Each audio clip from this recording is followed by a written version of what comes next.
Okay. Hello and welcome. So we are welcoming today Najwan Darwish. So he's a Palestinian author, journalist and critic. So in class we've been working on 3 of his poems. So we've been working on reading, understanding and translating the poems. So today what we're going to do is we're going to talk about his writing, and we're also going to talk about the work of translating his poems into English, and we're also going to compare the English translations with the French ones. And of course you will have time for questions on these subjects because you have prepared the poems and the translation. Okay. So welcome Najwan Darwish. We're very happy to have you here. Right, so I was thinking, so do you want me to sum up a little what you've been doing, or do you want to do it yourself? Okay, all right. So just correct me if I get anything wrong. Right. So Najwan Darwish was born in 1978 in Jerusalem. So when you were younger, you studied law in Jordan, right? And after your studies, you decided not to practice law, but to go into journalism and writing instead. So you worked for different newspapers. So there is the newspaper Al-Akbar, which is a Lebanese newspaper. You've also been working, you've participating in founding the newspaper Al-Arabi Al-Jadid, the New Arab. And your newspaper work is like cultural articles and critics, right?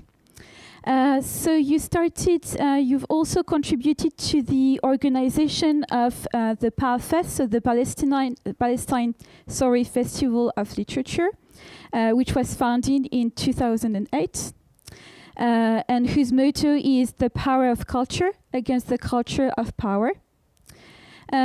In 2009, you founded your own publishing house.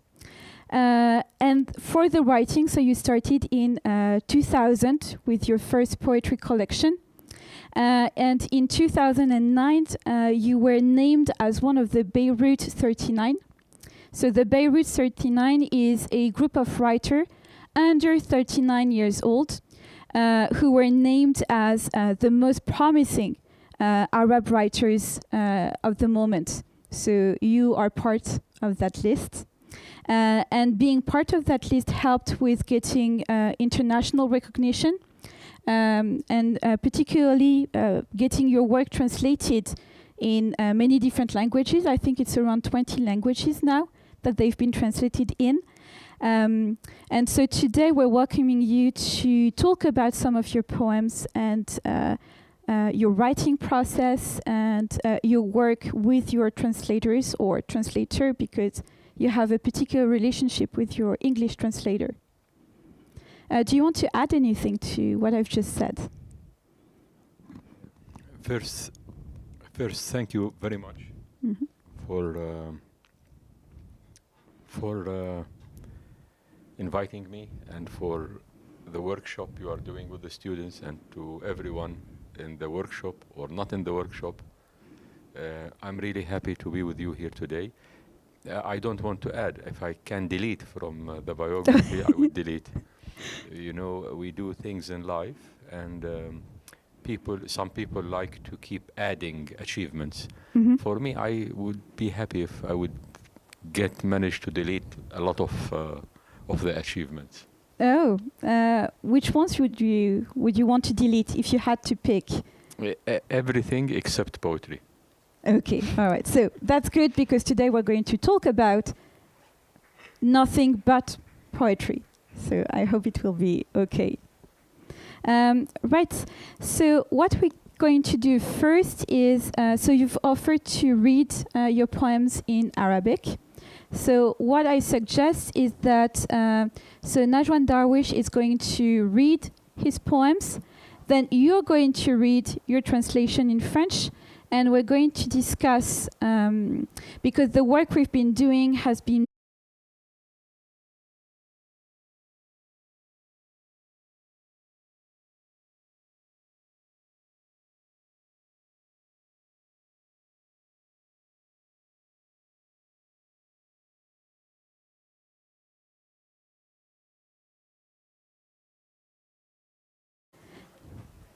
Yes, Abdelatif Larabi, who is so he's a Moroccan poet.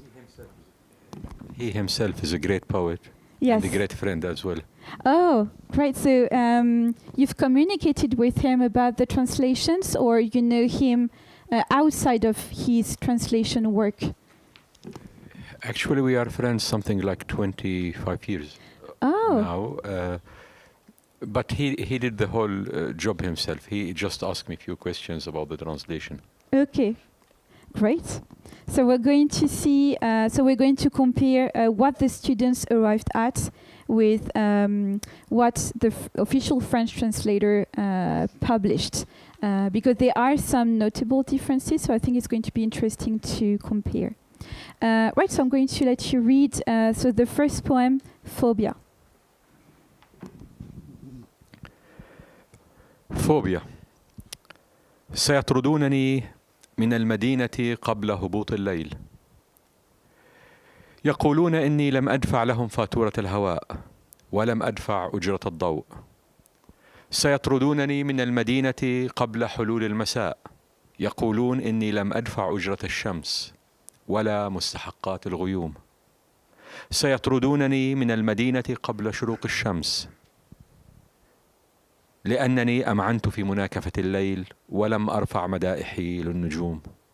سيطردونني من المدينة قبل نزولي من الرحم لأنني ظللت طوال 7 أشهر أتربص بالوجود وأكتب الشعر.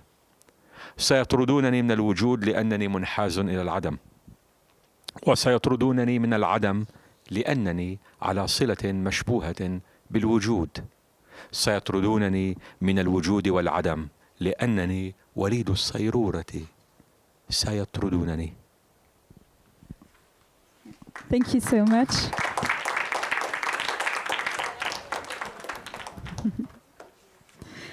Right. So I'm going to ask the first group. So Ethan, Emma, Lénaïque, Valentin, and Sandy. So I would like one of you to read your French translation of the poem, and then we're going to discuss what they've arrived at. Do you have any notions of French? Like, do you speak any French? Je comprends, mais je ne parle bien. Perfect. Well, if you understand that, that's great. Then you can maybe understand the translation they're going to read. Right, so who is going to read the poem in your group? Yes? So you can give the mic here. Right, so don't forget to hold the mic against your chin. I guess. Like this. Okay. So, phobie. Je serai banni de la ville avant que la nuit tombe. Ils prétendront que j'ai oublié de payer pour l'air. Je serai banni de la ville avant la tombée de la nuit. Ils prétendront que je n'ai payé de loyer pour le soleil, ni de frais pour les nuages. Je serai banni de la ville avant que le soleil se lève. Ils diront que j'ai fait souffrir la nuit, et que mes louanges ne se sont pas élevées jusqu'aux étoiles. Je serai banni de la ville avant même de venir au monde, parce que tout ce que j'ai fait durant ces 7 mois était d'écrire des poèmes et attendre d'être. Je serai banni de l'existence, parce que j'ai un attachement pour le vide. Je serai banni du vide, à cause de mes liens suspects avec l'existence. Je serai banni à la fois de l'existence et du vide. Je suis né du devenir. Je serai banni. Thank you very much. No problem. Great work. Right. And we're going to listen to the second translation by Victoria, Isaac, Charlie, and Fatima. So which one of you is going to read the translation? Yes, Fatima? Thank you.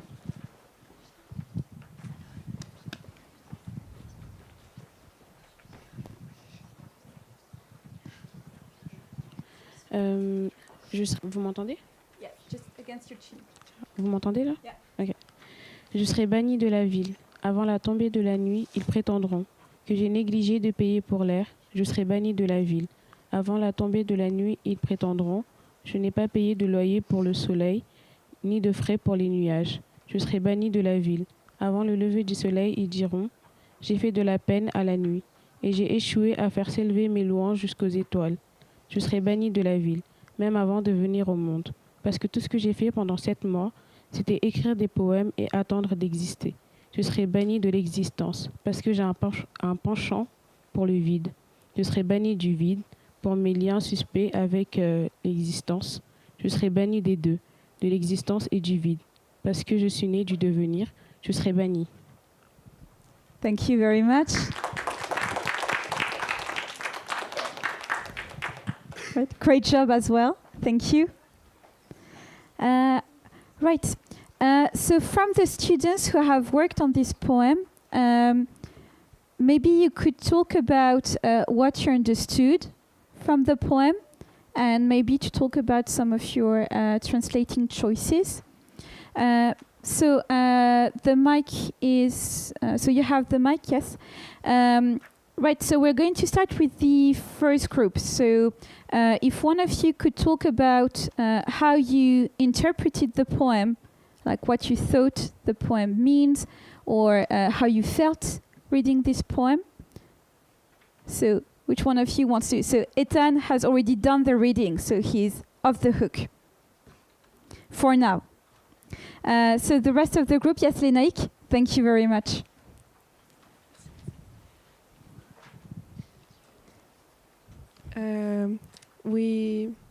I don't know if he's the same opinion as the rest of the group, but for myself, I think the poem talk about someone who feel rejected from everyone, from the society, from everywhere, and he don't feel like his place, his seat is here.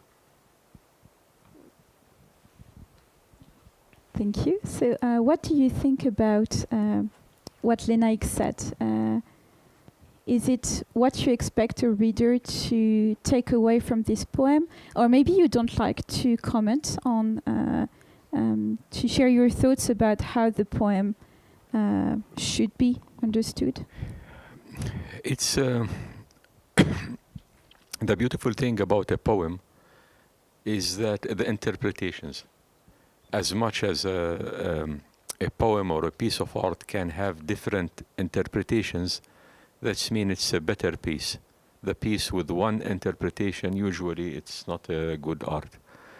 In this case, this poem I wrote it such long time ago, maybe 15 years ago or even more, probably. And I'm looking at it now and reading it now and try to understand the person who wrote it, because it is me and not me, because every day we wake up, we are new people, we are not the same. There is a political element in it, political anti-colonial element, and also there is this misunderstanding with the existence, not completely political. So the one who's are kicking the person in the poem, it could be a colonial power, it could be a political power, it could be any representation of injustice, and it could be working for my context, my political context, and it could work for any context. Like under capitalist system, we all gonna be kicked out or banished from the city for some reason or another, and we always have to keep paying fees in order to be legitimate and to be able to survive in the city, which is the city is a symbol of the world as well. It's not just a city. Thank you. So I know that in other interviews you talk about the fact that you are not the same person one day to the next, and you also talked about the fact that for you poetry comes from this idea of contrast or conflict within oneself. So could this be linked with this idea of being ever-changing as a writer and as a person? Ever-changing, I think it's a process we can't stop. We as humans, there is some elements can remain in the personality, but there is many elements are keep changing. and I'm always looking at my old self as a different person.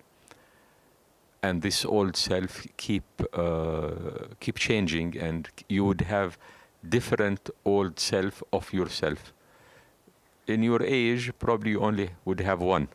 You would have the 16, which is now, and you would have like 5 years ago or 7 years ago, you were a different person. Going back to the conflict with the self, this is, they say that this is why people write poetry. If you have conflict with others, you would write a prose. If you have a conflict with yourself, you would go to poetry. And it is important conflict. It doesn't mean, it's not something negative actually, it's something positive. When you have your first struggle against yourself, that's mean you are taking yourself seriously, and you have good expectations from yourself, much more than you are having expectations from the world. Right. So we're going to talk about some of the choices that they have made. Unless one of you wants to ask a question or react to what Najwan Darwish has just said about writing poetry being emerging from conflict within oneself. I have a question. How many of you writing poetry? Okay, raise your hands higher. We have at least one. Sama? Sarah. Yeah. Sama, Sky. Okay. We have Sama and we have Lenaik. Nick. 3. Oh, we 4, have some others. 5, 6, good. 6. And also there is the ones who are neglecting that. They are writing poetry, but they don't say. Right. So do you want to talk about maybe your experience of writing poetry? Sarah? You're the bravest one. You're the one who raised your hand first. Do you want to talk about what it's like for you to write poetry, and do you feel it comes from a similar place as Najwan Darwish just described? Well, I would say that first I started writing poetry when I had too many thoughts that I couldn't extract from my brain. So I started writing them down, and it was like in a poetic way. And I would say that poetry is what helped me go through some bad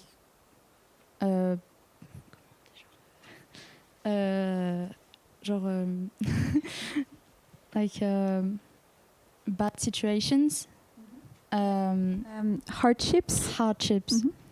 Mm-hmm.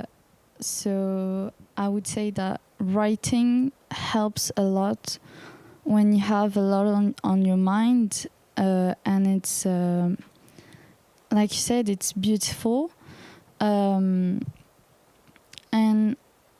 I often feel like I couldn't refer to what I write as poetry because there's no rhymes, there's no it's not really structured, so can I refer to it as poetry or not? So that's my question. Because of my writing is not structured, I'm not sure if I can define it as poetry. So would you say that it's poetry or not?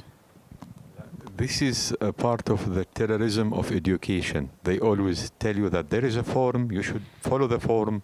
If you are not follow the form, you are out of it, which is totally wrong. You need to follow yourself. very late in the procedure, you would start thinking of the form yourself. But in the beginning, just write what you feel and what you comfortable with. And of course, I guess you would be reading some good poetry, and you would make the comparison between what you are writing and what you are reading.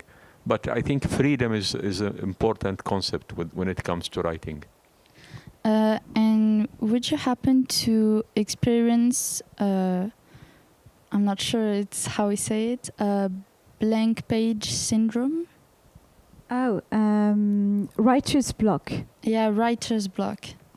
Not much. Not much for one reason. Writing, like all kind of arts, you have to practice it every day. For example, if you are a musician, you have to play your instrument every day. If you are a singer, you have to sing every day. If you are a dancer, you have to dance every day. Otherwise, you would lose your, what we would call it, Maybe their own voice? Not the voice. You need to be, you would lose your fitness. Oh. You need to, even if you would go to play sport, they say you have to make it like 5 days a week, at least 4 minimum, but you can't just say I'm doing sport once a week. It doesn't work. The same with writing. I think it should be daily practice. It's not necessary that you're gonna write a poem every day, but at least write one line, write one sentence. With those, you would keep connected to the energy of poetry. Okay, thank you so much. Thank you, Sarah. I saw Marilus nodding when you were talking about the terrorism of education and the fact that maybe we insist on you following certain patterns or structures. So if you can give the mic to Marilus. So I would like to know why you reacted when Najwan Darwish mentioned this aspect. I think it could be interesting. Because as a high school student, we are in high school right now, so it's our situation. Teachers want us to be like everyone, and sometimes some teachers, they kind of kill our way of like doing things. I feel like in school, especially in French school, there is no wait, I don't have the word. There is no What word do you need? Je l'ai même pas en français. Maybe your spontaneity? Yes, like we can't be ourselves. We have to be students, but we can't be ourselves. Like we have to be the perfect students, and so that's why it made me react. And my question was, what was like? So you talk about school and education. Like, were you like a good student, like a student that was following the path that teachers wanted you to have, or not? For me, no, I was not a good student. I remember one of the teachers who was comparing me with my siblings, and she kept calling me the black sheep of the family. So I was not in a good relation in general with the school or with the educational system. There was some exceptions, some few good teachers I used to like or I used to love, but they were a small minority. The educational system in general, it has something tough in it. From the beginning, from the invention of modern education, to teach different people, different personas, to teach them the same stuff. They are different. They have different minds and different imaginations and different ambitions. Simply, they are different. We can't ask them to be the same in everything. And this is the original problem with modern education, bringing different kids and put them in the same class and teach them the same stuff, and decide that one of them is clever and one of them is not clever, and one of them is strong and one of them is weak, And all of these assumptions are, in my opinion, wrong, because we are different. We have different strength and different cleverness, and sometimes the system is not allowing students to show that. So it is cruelty. There is some cruelty on it. And in education, they would come and say to you, we are preparing you to the cruelty of the society and the cruelty of the world. If you pass the cruelty of education, you would pass the cruelty of society, which this is a true logic, but personally, I don't agree with it. There is a lot of thinkings and writings and even revolutionary ideas about education, and you always would meet some teachers who would themselves practice this revolutionary way of thinking and try to do something out of the box and out of the system and to provide something like this. And I think personally, by sharing emails with one of your students, of your teachers, I think you have some exceptional teachers. And when I look at even the choices of the poems, these are not, between brackets, educational choices. They are like tough ones. Usually in schools, they would try to find safe poems which are with educational values, and they are polite and etc., which these poems, especially Rising from Her Love, is not. And so it differ. We have to take from this system the best of it. And I think I can feel that you have some of the best of this system, of the educational system here in this class here. And there is 2 teachers, and I think you can depend on them in this journey to pass the cruelty of the system.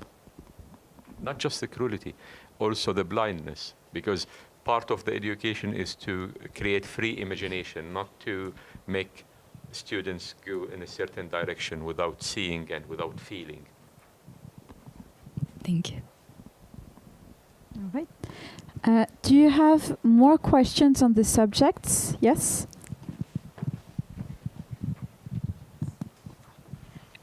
What made you want to write poems? What gives you the want to write any poems? Good question. I'm always saying that the questions of the beginning, we invent a narrative. Like I may have 5 narratives why I will start writing poems. But one of these narratives, and I think it's true as well, it's not just invention, that I used to write poems against my teachers in school.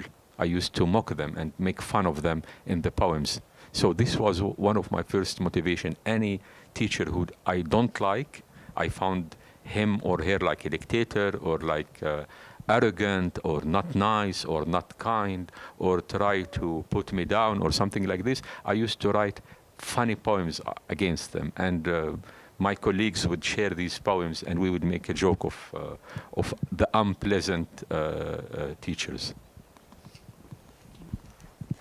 So I'm not sure, were you part of the students who raised their hands when yes, so you write poetry, right? So could you tell us a little about your experience writing poetry? Like, what made you start? Do you come from the same place as Najwan Darwish, or did your desire to write poetry come from a different place? Like, for example, Sarah said that it helped her to face hardships and to like kind of get out the thoughts that are in her brains. What about you? Personally, I started to write poem because it was like the mess in my head, and my family situation was not really cool. So for me, it was like a way to escape of all of my problems and find a safe place. I would say not escape the problems, facing them. Because if you keep escaping, they would keep running after you. But in writing, we face any problems we have, we can face it. And sometimes the problem is like a ghost. When you face this ghost, it would disappear.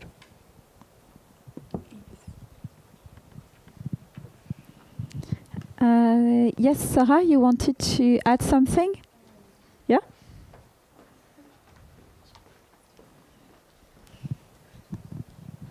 I often seem to have inspiration at night, like when it's late. I start writing a lot.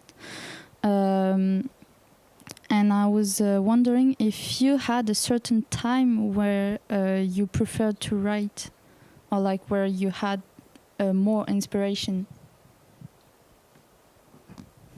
I prefer night as well, because at night we are with ourselves. There is no one to interrupt. In the day life, there is many interruptions. The family, the friends, the school, but at night you are just with yourself. And this is the best for writing and reading as well. Yeah. I think, Lenaik, did you raise your hand when he asked? Yes, so do you want to tell us a little about how and why you write poetry? I started writing poetry because when I was a child, I always write history, everything passed in my head. And I think I start because when the reality is dark, you can create something with yellow. And this is comment on dit un moyen? A way. Oui, merci. This is a way to feel good, because life is hard, and written is something who can keep me calm, and I can so be happy for my friends or other, and that's helped me to be so optimist. Just one more question for Lenaik. Do you share your poetry with other people? No, because the people find it cringe. No. To write a poem at my age, so I don't. I have a book on my desk, and I let him alone. Well, Arthur Rimbaud was your age when he wrote poetry, and I doubt anyone is calling Arthur Rimbaud cringe. So. Yes, but Arthur Rimbaud say it himself. We are not serious when we are 17. See, you're even able to quote from the poets. That's great. Right. Do you want to? Do you have anything to say in response to what Lenaik shared, or do you want to hear from other students? Yes. So who else raised their hands when we asked who writes poetry? Marie-Luce? And I think there was one or two more people. So there was you, Elia, and yes. So maybe Elia, she's closer to you, and then we're going to pass the mic to Marie-Luce. Okay?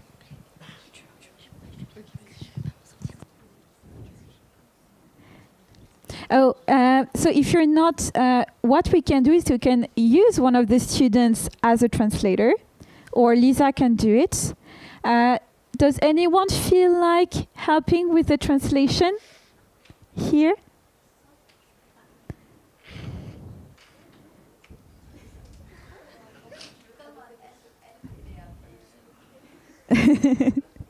Right. So Elia has a pass because she's not one of my students. She's working with Miss Jambourian. So she has a pass, and Aya is going to help her with the English. Maybe you can, Aya, come closer.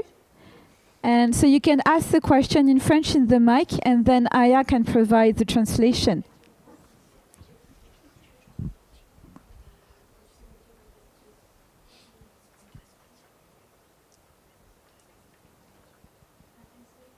very English, but That's perfectly fine. Just express yourself in French and you have your own personal translator.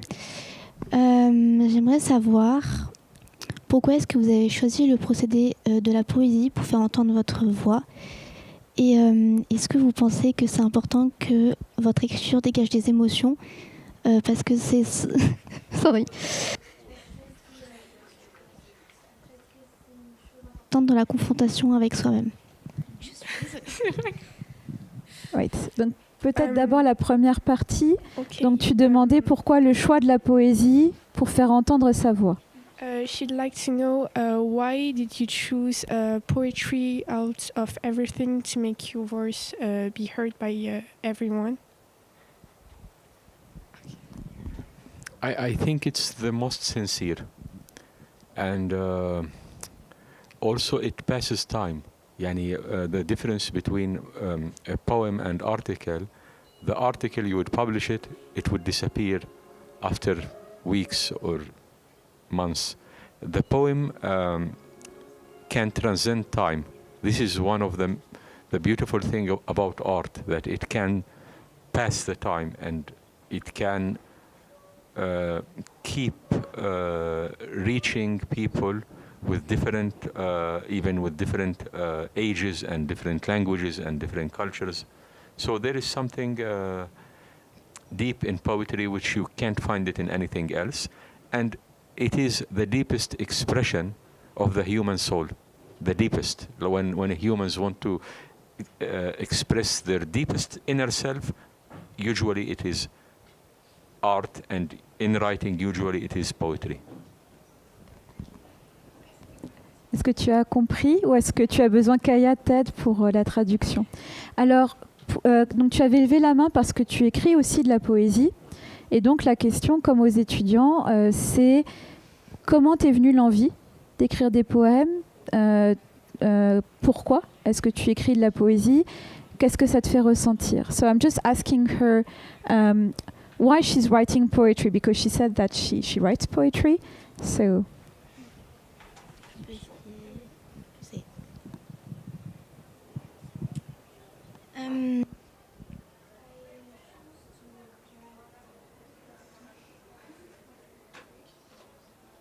I choose to write poetry because I have an analysis of situation quotidian, and one day in the travel for school.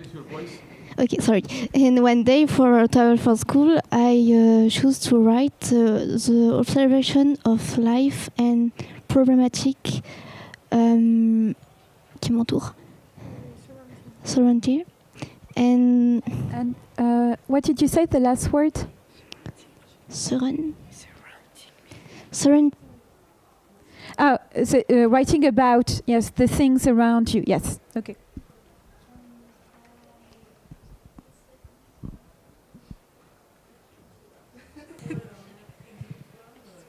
It's a way for express myself in problem of day, and the confrontation with myself. It's an important point, but I think it's more an explication of reality for me, but not for my problem. I don't know if you understand, but the processing of writing is different for me because it's not explain an emotion, but explains the reality and my compression of this reality. Voilà, it's yes. Do you want to jump off her answer, or do you want to hear Marie-Luce first? Yes? Okay. So, thank you very much. And it's not easy doing it in English. Great job. Great job. So we're going... Yeah? Sorry. I have to say something about poets. Poets can't express themselves in prose. Because of this reason, they write poetry. This is very usual. It is a conflict with expression. When we have conflict in expressing ourselves in the normal way which people do, we go to write poetry. The ones who are fluent and can express themselves so easily, they wouldn't usually write poetry. So whenever I see someone struggling with language, you would see in front of you a poet. Right, so Marilus is also one of our poets. We have more poets than I thought. It's a great, I'm very happy to see that. What is the question again? So the question was to tell us about your experience writing poetry. Like, why do you write it? How do you feel writing it? Okay, so when I was a kid, I moved a lot with my parents. We never lived in France. I lived abroad 11 years. And when I came back in France, I had a really hard time finding back my country, because for me it was no more my country. So when I was 15, I decided to leave the country alone.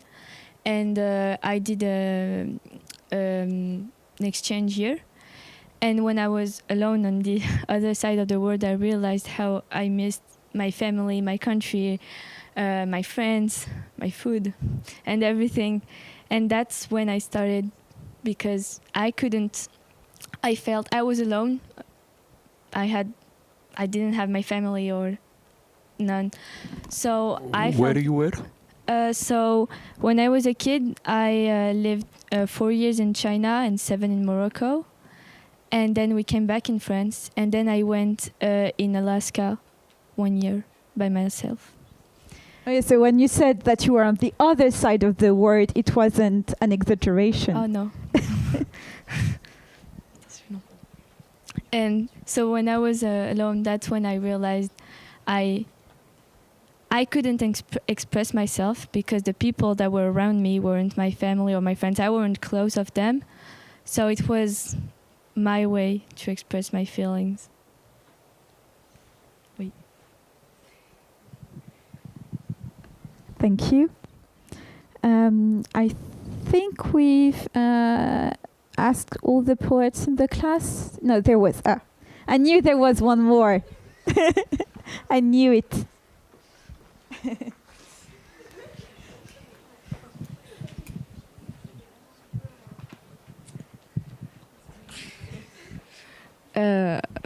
I write poem for just my boyfriend because I love him, and that's all.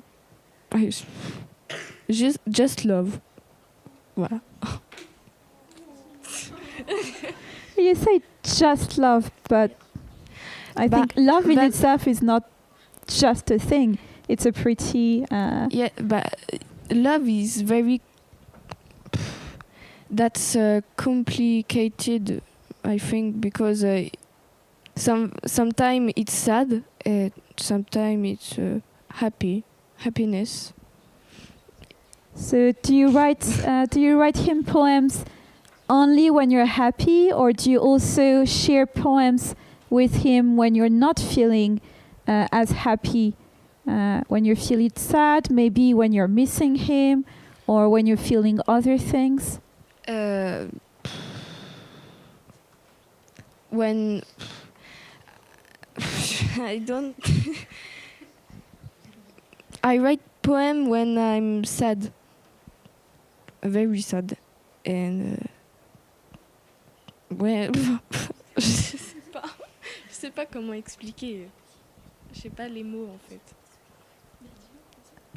Bah, j'écris des poèmes quand je traverse des fortes émotions. Donc ça peut être quand je suis très heureuse ou au contraire vraiment très triste. Et voilà. Sarah, do you want to translate? Yes.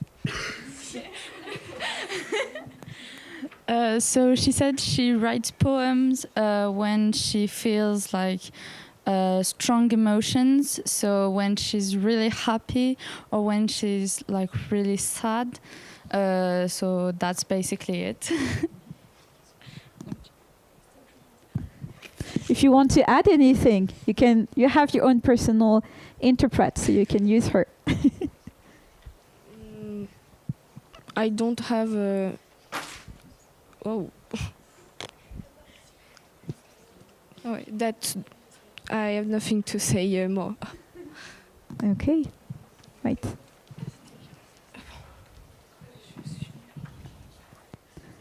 Thank you for sharing this. So do you want to respond to her? Because I think we've got all the ones who are willing to say they're poets. I suspect there might be more. I guess there is two in this side denying that they are poets. I can see who they are. And there is at least one or two here as well. So There is 4 poets who are, or writers who didn't acknowledge their identity. So you're being suspected of being writers. Do you want us to give the mic to your suspects? Yes. So which ones do you suspect?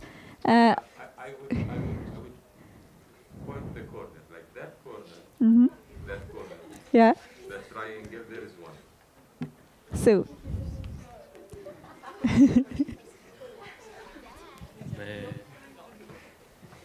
I don't write poems. I find it cool, but I'm not as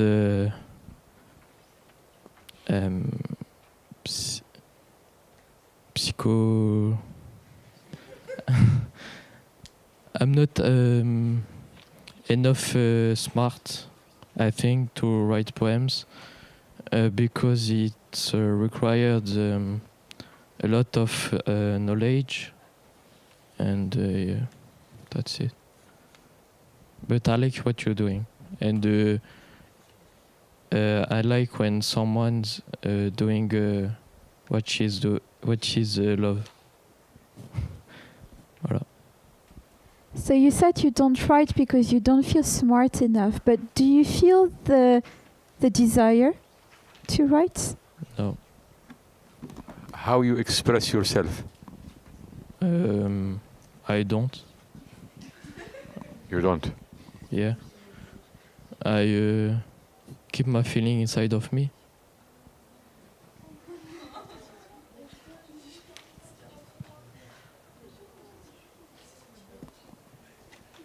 They will explode one day.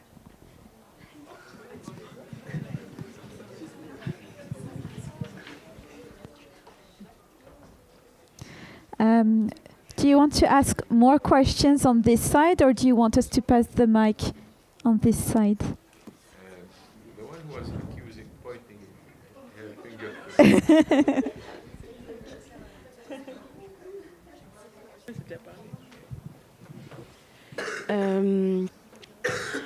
I don't write poem, but I can write stories, but not poem. I understand the desire to write a poem, and like Juliette, is not like Juliette, but when we write poem, it's for comment on dit dénoncer. To denounce? To denounce something, or to show something hiding, I think, to everyone, and that's it. That's it. What kind of short stories? About what you write in your short stories? Love stories. And I start to write, comment on dit les séries policières. Séries policières. Oh, detective stories. Detective stories. Yes. I have a deal with my friend. We have to write our stories, and I want to win, so I have to write the best stories ever. Yes. Will you share your story? I love detective stories. No, I'm very curious. I can. I'm too scared to share my story with other. I can share it only with my friends for the moment. And I hope one day I will share my story with everyone. In a few years, all of you who are trying to, who are writing now, you should try to start publishing, to send like these stories to, or these poems to magazines to, to publish them. I didn't understand. Oh, donc il disait que toi et les autres, à votre âge, que vous devriez déjà essayer de publier vos histoires. No, I can't. I'm really scared to share my stories. I think it at the beginning it's personal. It's for you, not for everyone. Before I was writing for me, not for the other. I was writing what I couldn't tell to my parent, to my sister. I was writing just in comment du feuille? Une feuille. In a paper, and I comment on dit plier? Plier. Huh? Plier. And I bend it to put it in a little case that I have in my room. Yes. You say that you are scared of sharing, publishing your stories. Do you know why it feels scary to you to share what you're writing? Yes, I'm scared that other people don't like my stories. Just they don't like it. So Sensitivity. Huh? Sensitivity. Writers would be sensitive in the beginning, yes, from refusal, from judgment, yes, for these stuff. But this is need to change with time. Later on, you would start building relation with the reader, with the one who would read you, and it sometimes become your encouragement. Yeah. Thank you. What about you? When you decided to publish, did you decide to publish right away when you started writing poetry, or did you also go through a similar process of maybe being intimidating or even scared of sharing your stories? No, I was not shy at all. As a kid, I used to write things and perform them immediately and share them immediately and be happy about them. And of course, they were not something very deep, but that was my stuff. I didn't go that.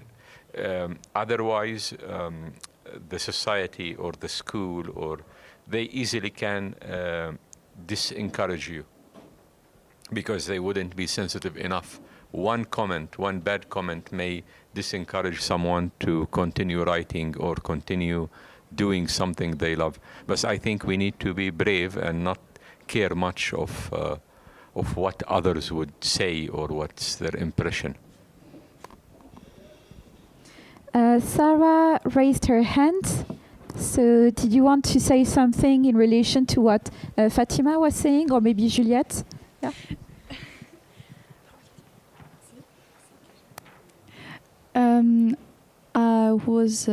It was about publishing.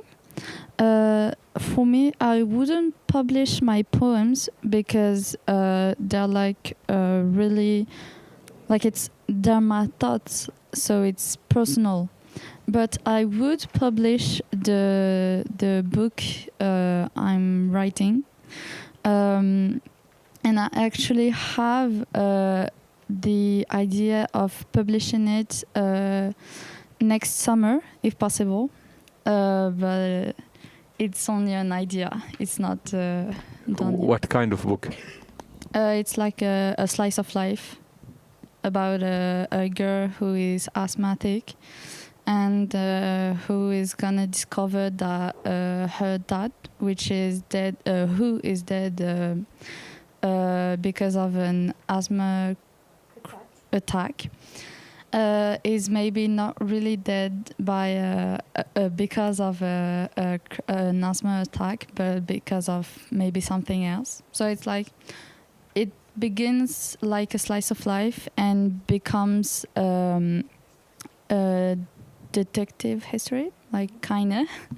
Right. So you can start doing like a detective novel writers club in the class.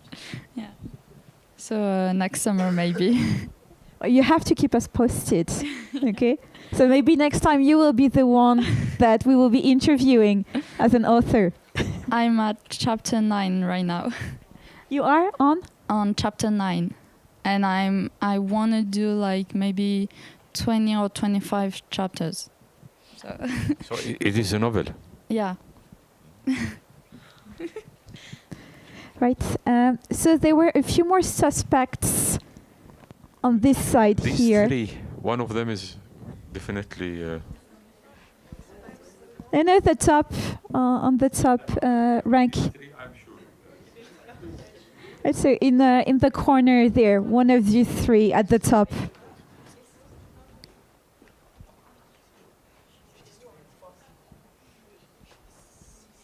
The top at the top level. So one of these three. To be honest, everyone is almost suspicious here of being a writer. But I think there is the last row, there is at least 1, 2, and I think there is 1 or 2 in this row as well. Okay, so let's start with the back row there. So do any of you write? Not necessarily poetry, but do you write? Or do you feel the desire to write maybe? Or to paint. Okay, that's... Sometimes I write, but not a poem, because for me it's too hard, and I can't write all I want. It stops my imagination. So I like write. I don't know about all of things, but not a poem.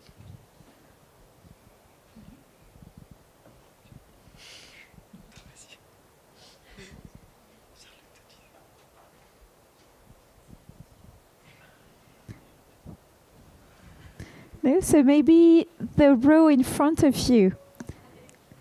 So Marilus already talked about writing. Is anyone else a writer here, or an artist in general? I personally don't like writing. I prefer drawing than writing, and especially because school kind of forces to read novels, and now when I read a novel, I have the impression that I'm not free to write it. I have the impression that it's a duty and not a free time. So instead of where I was a child, I prefer, and still now, reading comics, and when I read comics, I have the impression that I am free instead of reading novels. So I don't really like writing. I'm more into drawing than... What kind of drawings? Kind of everything.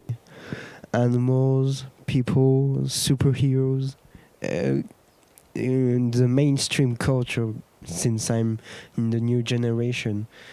And school is one of the first reason that I don't like reading novels, because it forces to read novels, so I don't have the impression to be free to read novels.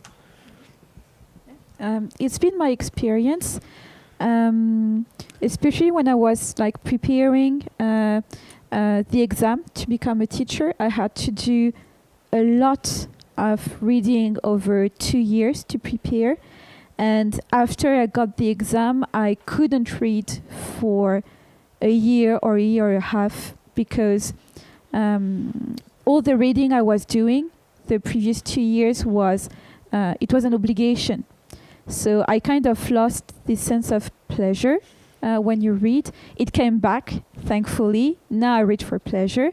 But I understand that sometimes your studies can put you off reading when you don't feel free to choose what you're reading.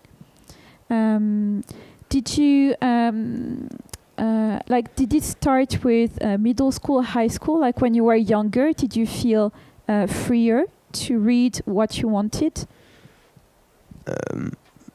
So when you were a child, did you? Was there a period when you were younger when you were reading for fun because you wanted to, or has it always been linked with school? Well, yeah, kind of due to schools. It's the true same thing.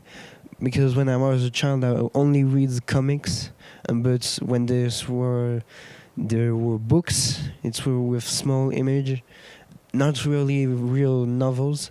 And when I entered middle school, they started to force us to read comic books, and not comic book, novels. And I had the impression that comic books were most bad things instead of novels, because they gave us the impression that comics books were not made by a person who thinks. They did it just for child, and they gave us the impression that comic books were only for stupid person, and the novels were only for grown men people. Even my parents told me that, and that's why I started kind of hating novels, because I always have the impression that comic books were better, and something that were more free, and not only child things,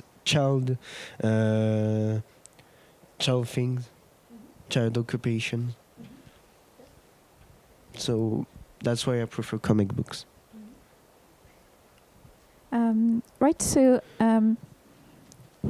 I agree with you that comic books are not for children or just for children, and I'm glad that you are following your instinct, which is that despite what people have told you, you still feel that these comic books are something that are worth your time, that you want to read, and that you find pleasure in reading them. So I'm glad that you are following this desire to read what you want, what you like, which is comic books.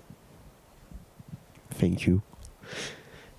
And when you're drawing, so do you just draw like people, animals, scenes, or do you also imagine stories like you were illustrating a book or a comic book with your drawings? Is there a narrative side to your drawings? Both things. It's the both things. Sometimes I draw animals, and sometimes I don't make the story drawing, because I don't really have the time to, due to homeworks and other things, and that's why I prefer making just one drawing in my drawing books, and I draw things that's called pop culture, video games, comics, movies, and not people, historical people or anything else.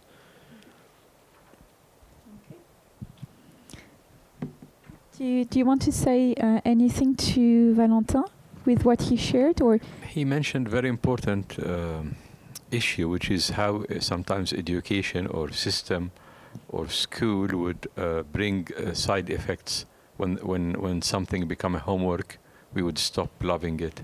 And this is the same subject of teaching different people the same thing and expecting them to love the same thing equally. And in a good educational system, a person like you don't like to read novels, read comic books and draw. This would be your specialization, and you don't have to read the novels, at least for now. But I think in the system you have also to read the novels, despite you like it or dislike it. Thank you. Okay. Right. Tom or Ethan, do you write or draw or produce any kind of art?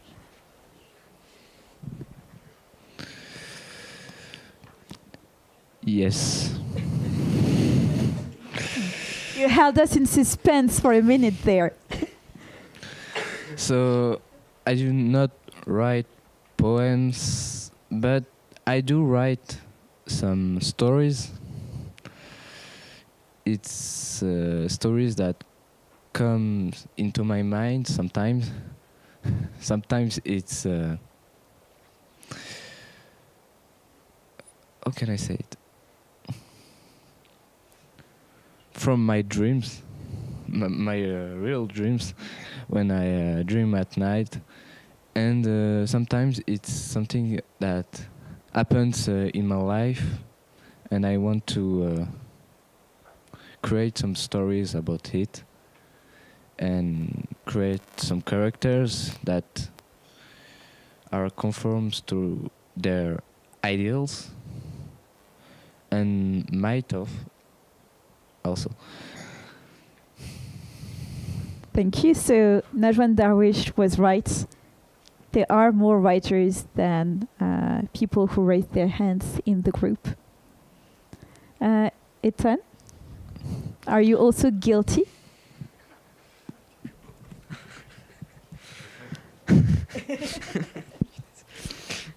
No, I'm not. I don't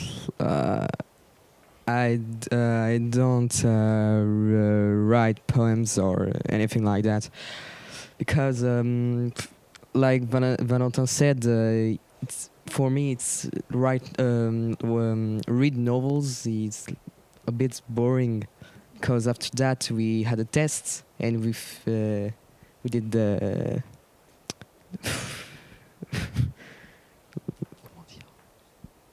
nothing on it. When we got 0 and it's not good.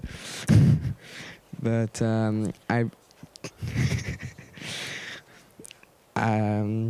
I prefer like to watch movies. It's more interesting. We can see the images, the voices, the expressions. Yeah, that's it. Yeah, sure. You can take it from Ethan. I have one question.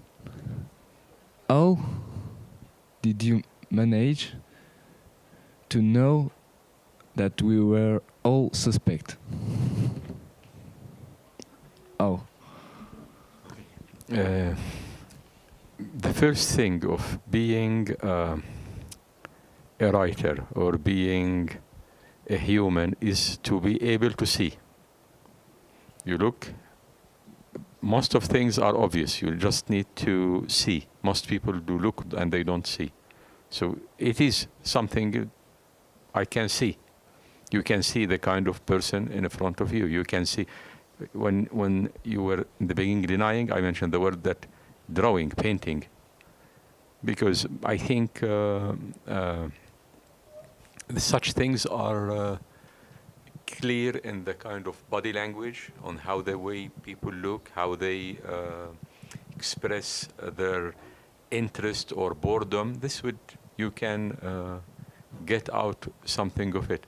And I think the most important for you before you write is to see others and to see who they are and to see somehow their inner self, which is more difficult. And we live in society that we all invisible to each other. You would pass hundreds of people every day, but no one is really seeing who you are or what you are or whatever.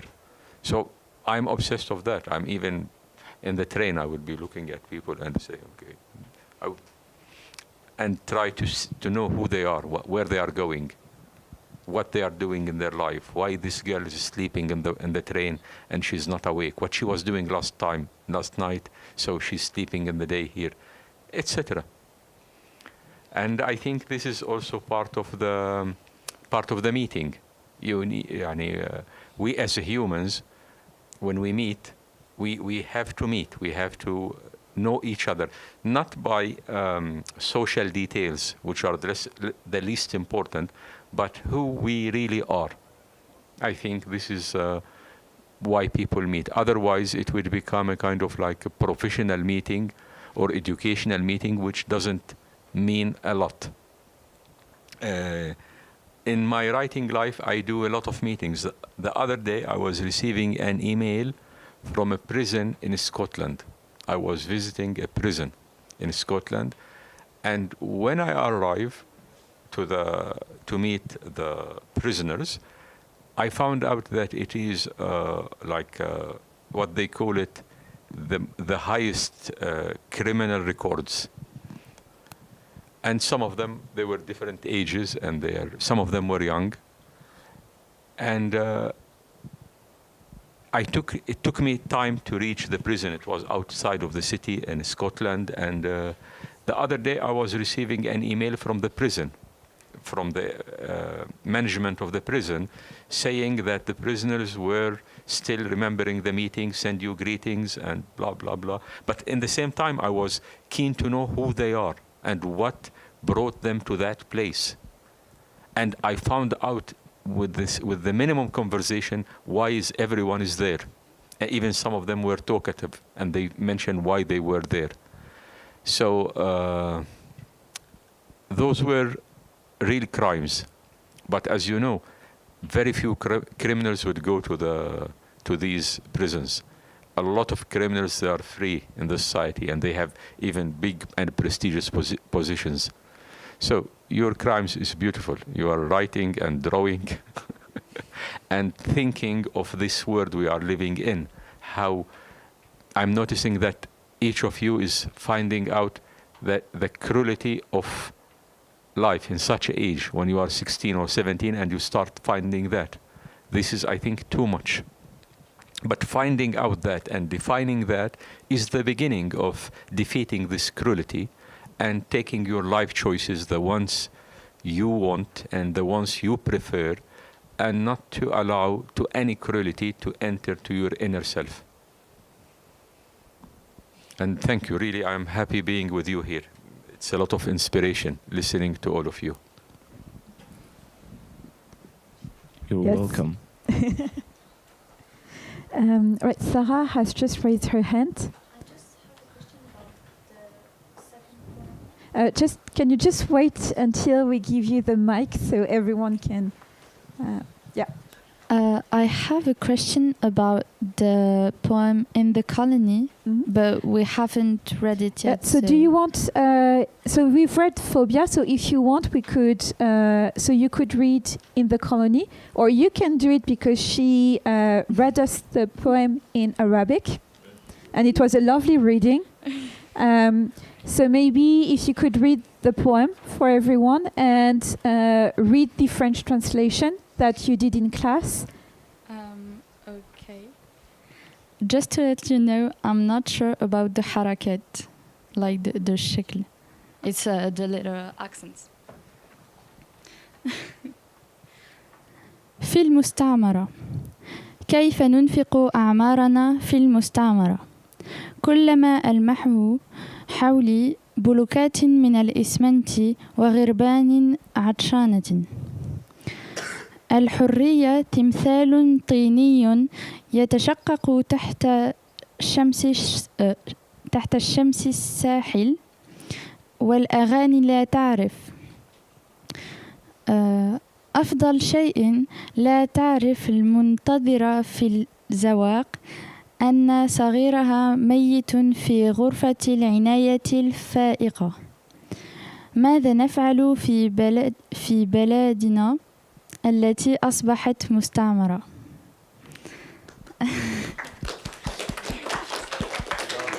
Thank you.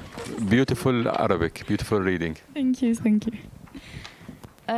And for the French translation, dans la colonie. Comment passer notre vie dans une colonie? Des blocs de ciment et des corbeaux assoiffés sont les seules choses que je vois. La liberté est une statue d'argile se fissurant sous le soleil côtier. Et les champs ne le savent pas. C'est mieux que la femme qui attend dans le couloir ne sache pas à présent que son fils est décédé dans l'unité de soins intensifs. Que sommes-nous censés faire dans notre pays qui est devenu une colonie? Great job again for the translation. And so I had a question about it because you wrote والأغاني لا تعرف, so the songs do not know, and we had a little bit of a hard time realizing what you meant with the sentence, and so we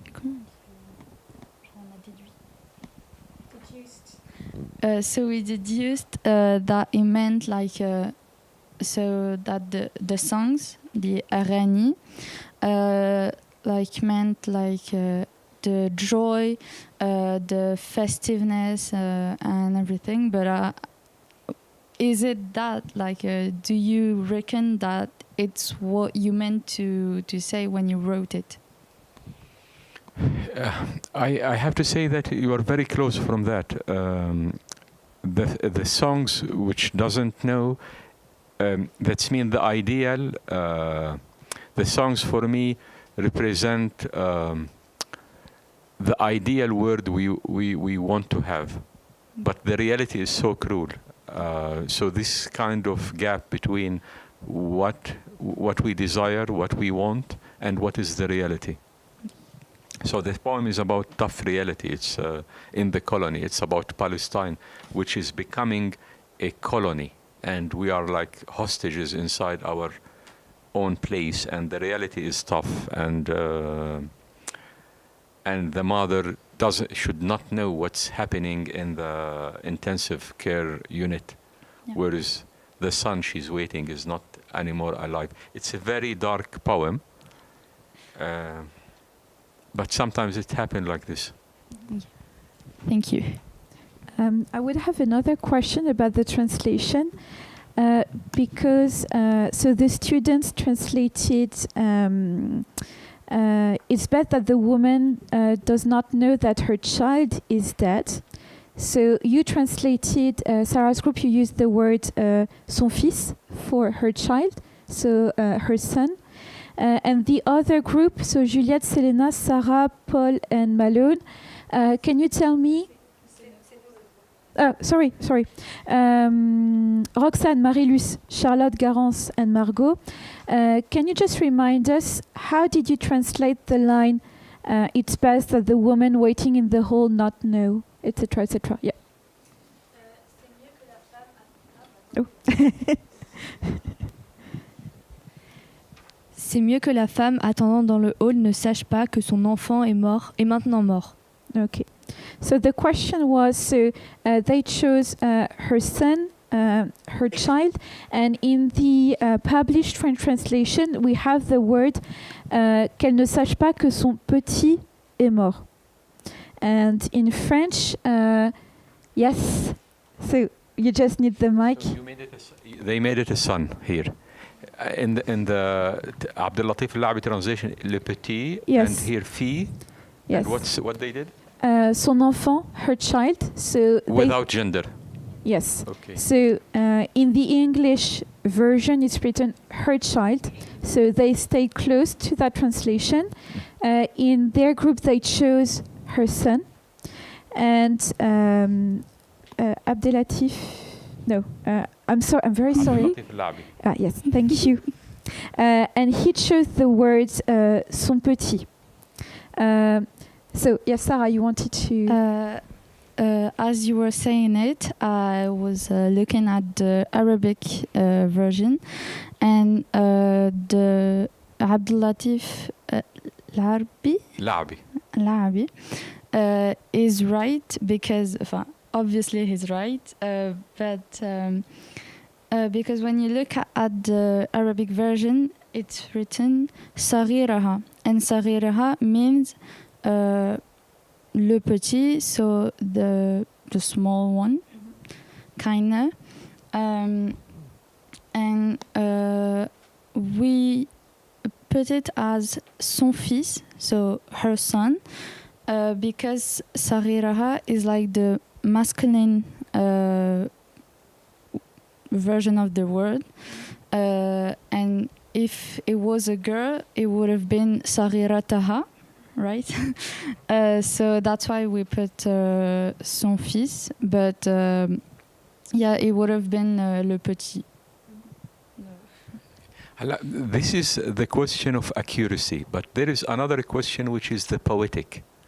Three of them can be correct. Le petit, fille, enfant. Three of them as a meaning, I have no objections against any of them, and I don't think it should be most close to the Arabic. But the question in French, which one is better? Which one make you feel better or imagine better? Which one is less sentimental? Because sometimes it may be too much emotions. In poems, you need to be careful, like cooking. You can't put a lot of salt or a lot of stuff. You need to put a little bit from everything in order you would have a balanced piece. So which one you think better as a poem, better as emotion, better as not very much sentimental? I would say son enfant, donc her child, because well, as you said, there shouldn't be like too much emotions. So son enfant is like the better one, because son fils is like really like there's an attachment, a family link, and le petit is like really like it's the exact translation of the Arabic, but it's I think too far from like emotionally speaking. So son enfant is like the perfect amount of emotions. Which is their choice, not yours. Yeah. I was also asking about le petit. In French, would we usually use and say une mère et ses petits se baladaient dans le parc? Can you just give your microphone to Juliette? For me, le petit is like baby animals, like baby animals like kitten or with a mother. So that was also, yes, so exactly, that's the connotation we would have in French. For example, if we say mon petit, it can be like affectionate. But yes, as Juliette said, it would be rather for baby animals. So in French, when we read the poem and we see qu'elle ne sache pas que son petit est mort, it's a bit arresting as a translation. It's a bit unusual. So I was wondering, yes, Lénaïque, can you? Yeah. Also, Valentin was having a question here. So just so Lénaïque first, and then if you want to add something, Valentin. No? Oh, okay. Okay, right. In French, we say les petits for little child, like a child who is 3 years old, so a really little child. And the mother say often this for the kids, even if they have 27 years old, because this is a world of affection for the child. Donc I think it's a way to sensibilize. Nous sensibiliser. To raise awareness about? Nous sensibiliser aux mots, enfin montrer le côté maternel. Oh, so to evoke this maternal feeling. Yes. Yeah. And so to make the poem sweet for the mother. But do you agree that enfant is better? I think petit is good because maybe the child is dead because sorry, the child dead when he was 3 years old. we don't know the age of the child. With so petit you don't know, but with enfant you would know. I think the distinction she made is that with petit we would imagine a very young child compared to enfant. Is that I don't know if you agree. She mentioned also that mothers would call le petit even for someone who's 20. Yes. As well. This is because it's a nickname, affection nickname. With these choices, you would the quality of the translation is how much sensitive to these choices. Usually, not good translation, they don't see these differences.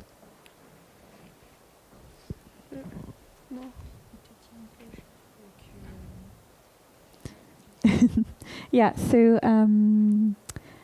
did you understand what he said? No. No? Right. Do you want to rephrase it, or do you want me to try? No, I totally got her point. And Yes. But she didn't get your answer. She didn't understand your answer. Basically, was saying that it's good for a translator to see these differences in meaning. Is that right? Yes. Yes. Okay. So. And the quality of the translation is the result of this awareness. To have such awareness or don't have it. Mm-hmm. So I would have just one more question about the translation of In the Colony, and then there's the third poem. So there's also in the first line. Right, so I think both groups retranslated the first line with comment allons-nous passer nos vies dans la colonie? Okay, so you use passer notre vie. Okay. So the English we have is to spend our lives, and in the translation we have in the book it's gaspiller nos vies.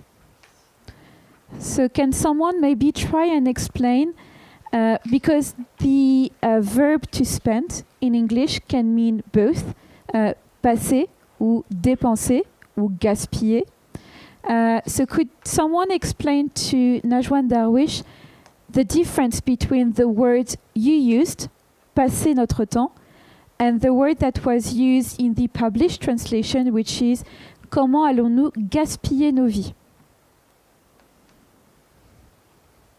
So for the students who worked in the colony, Garance, yes, okay.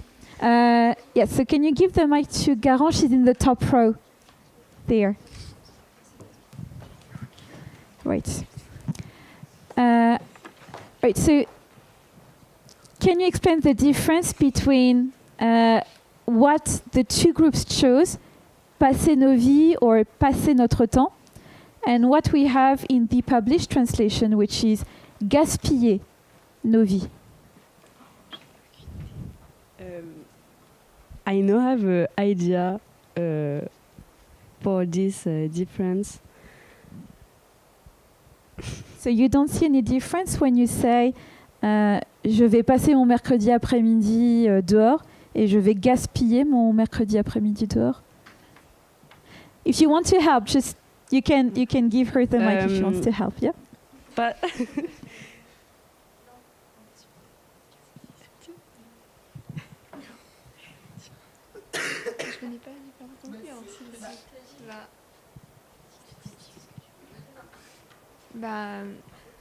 spend the time is. So just keep the mic closer. Thank you. Spend the time is positive, and spend gaspiller it's negative. What would be? Why do you feel that it's negative to say gaspiller notre vie?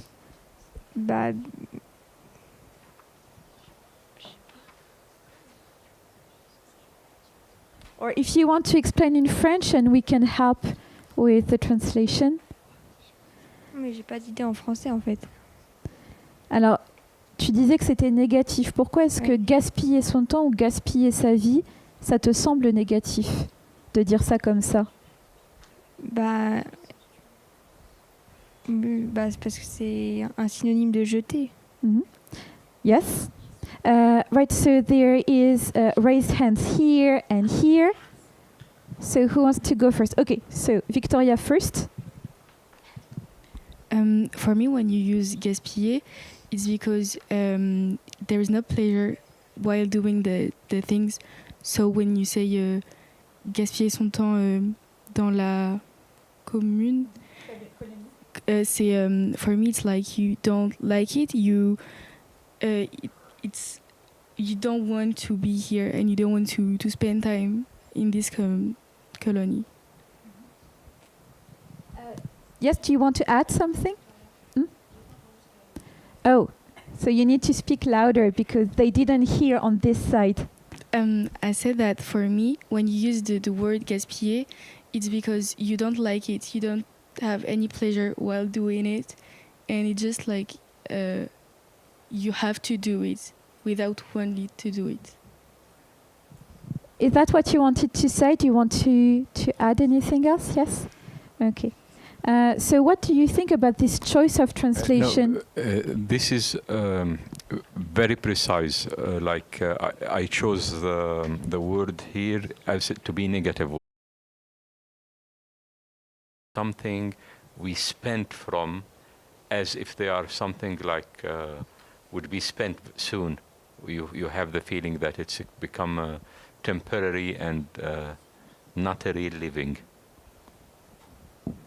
So that's very interesting because then the French we have in the translation is closer to the original meaning. Because when we translate it from the English, we have to spend our lives in the colony.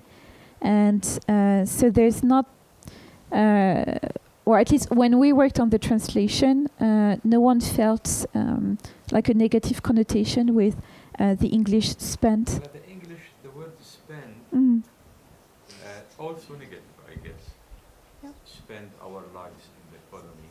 It has certain negativity, but this movement between languages in the English line have a certain negativity, but also the most important thing for me now that when we make a comparison, it's obvious for you, it's clear for you that the differences.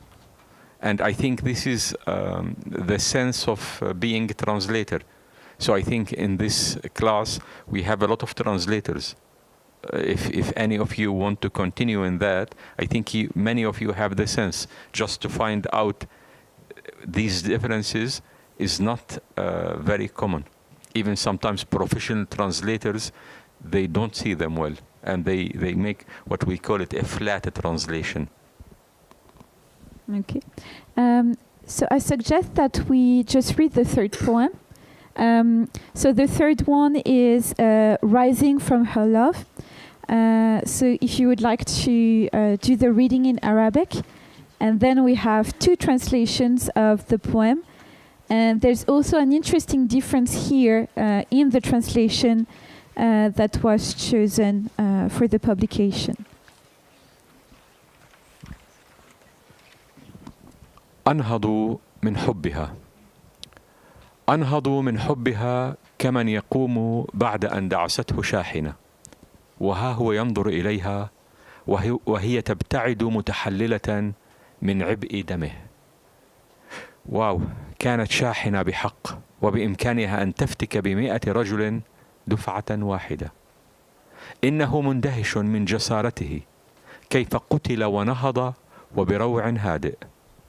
وها هو لا يتورع عن الوقوف في طريق شاحنة أخرى.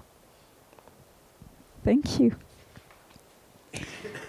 Right, so we're going to listen to the translation. So the first group is Cléa, les deux tomes, Aya and Miley. So who wants to read? Yeah. We're going to listen to both translations, don't worry. Okay, so Tom for the reading of the French translation that you did. Okay. So, je me suis relevé de son amour. Comme un homme frappé par un camion, je la regardais alors qu'elle s'éloignait, en se lavant les mains, de mon sang. Elle était vraiment comme un camion. D'un coup, elle pourrait détruire 100 d'hommes. Je suis ébloui de ma propre audace, de comment je suis mort et ressuscité, avec un cœur si calme, et voilà que je recommence, aveuglément, à me jeter devant une autre. Thank you. Beautiful reading.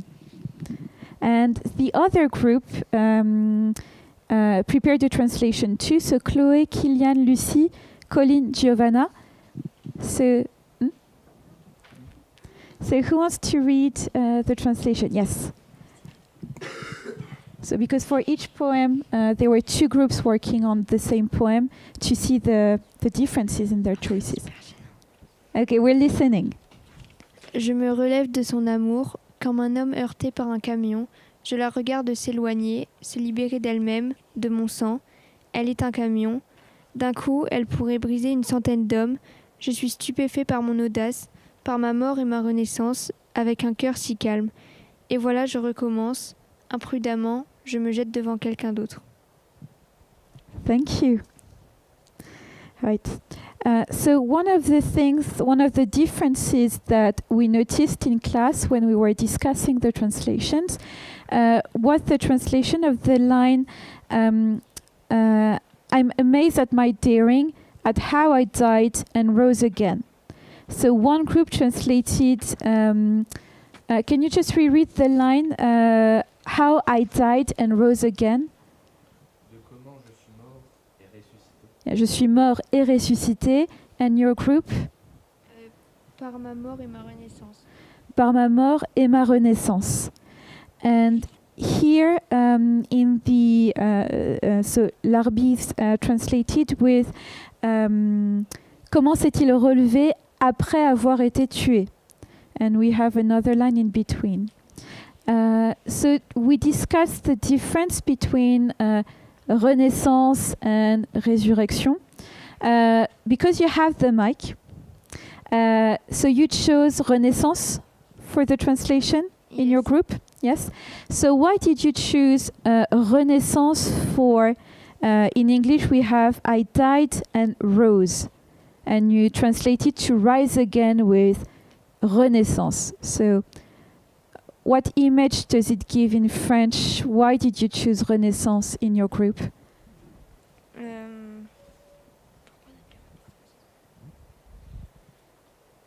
Because rise again means renaître. And before, after ma mort, bah oui. Comment ça?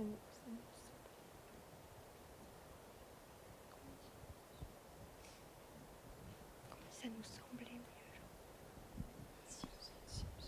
mieux. Ouais, it seems better. Renaissance.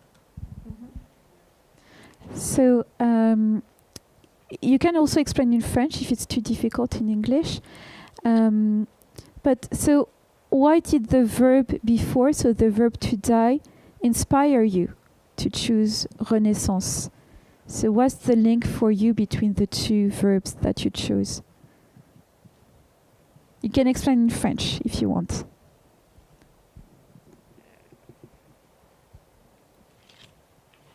I don't know. You told us yesterday, we talked about the difference between the two when you presented the translation. Right. So from what I remember, so you will correct me if I'm wrong in your group. So you said that Renaissance was the idea of being born again, of having a new life. Is that correct? Yes. Yes, that's what, yes, okay. And in this group, so Tom did the reading, you chose resurrection instead of renaissance. So resurrection also has the meaning of being born again. Can you just, yes, give the mic to Tom, please? But what's the difference? So we discussed this yesterday with resurrection, between resurrection and renaissance. First of all, we were not expecting to translate that word, but the sentence at how I died and rose again reminds me of the Bible when Jesus died and then resurrected. He rose again. Yes, Karen.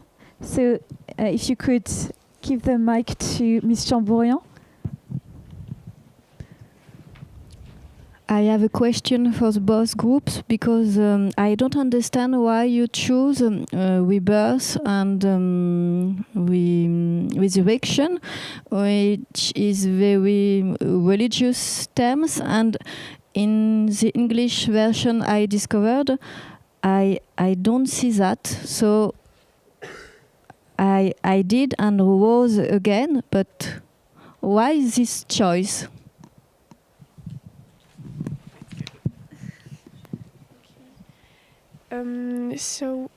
For my group, we choose resurrection because when we use rebirth, it means like you become someone else. You're not the same person anymore. And in this poem, we choose resurrection because the man died because of a rejection from a woman. And even if he was rejected, he still went after other women and didn't take it as a He died lesson. because of what? What? He died because of what? He died because of a love struck, a one-sided love. You mentioned the word rejection? Yes. Okay. He was rejected by a woman in the poem. Okay. That's also why it was very interesting to work on this poem, because of the ways you can interpret it and how it guided their choices. It was a very good question when you asked him why you chose a religious word for... and with my work, there is a lot of religious references, and even to resurrection, but not in this one. This one is more like a comic poem, if I want to use your language. It's about someone who would be killed symbolically, probably, because of the hit of the love. Of course, there is exaggeration when I'm saying about that she can, she's really a truck. In one go, she could wreck 100 men, kill 100 men. The image of that he was killed and rose in English. The word in Arabic in the origin is just nahada, which means he just wake, like Tom and Jerry. You know, when Tom would be killed by a truck, suddenly Tom would come back again. So there is some comic or imaginary in this poem. It's not very serious one. It's not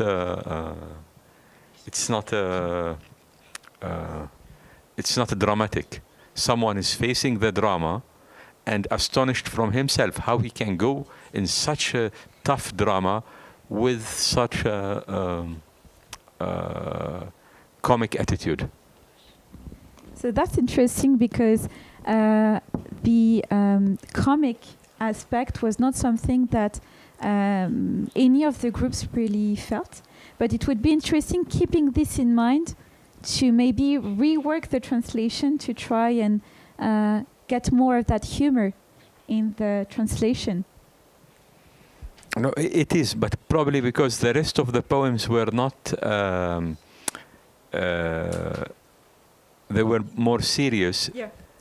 So this appeared like a serious one. Yeah. In Arabic, in the book, this is the book in Arabic, and it is 7 sections.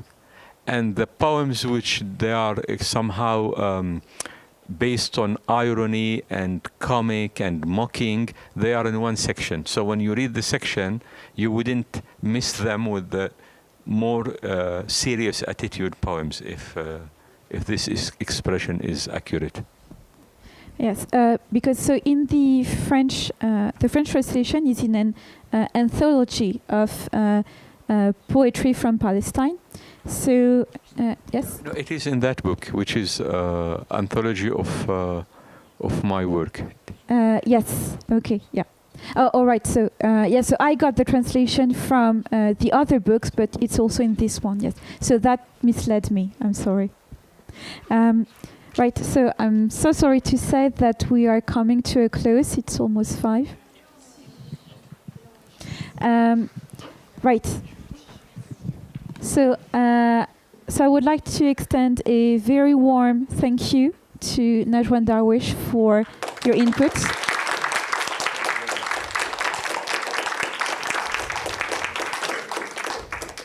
Right, I want to thank all the students who really did their best working on these poems. It's a pleasure working with you, and I'm really glad we managed to do this project together. Thank you again to Florent at the camera. Thank you to Ms. Jambourian and Eléa for coming today and helping us with the research.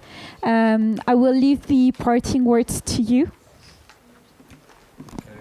I'm just thankful to you and to the school and to everyone and to the students for the translation, and which I found it very much gifted and full of inspiration. And I wish you all the best in your writings. I wish to become one of your readers in the future, the one of you who gonna write and publish books, or the one who gonna make exhibitions and paintings. I would be happy in the future if I would receive any news about your writings. You can reach me easily through my website.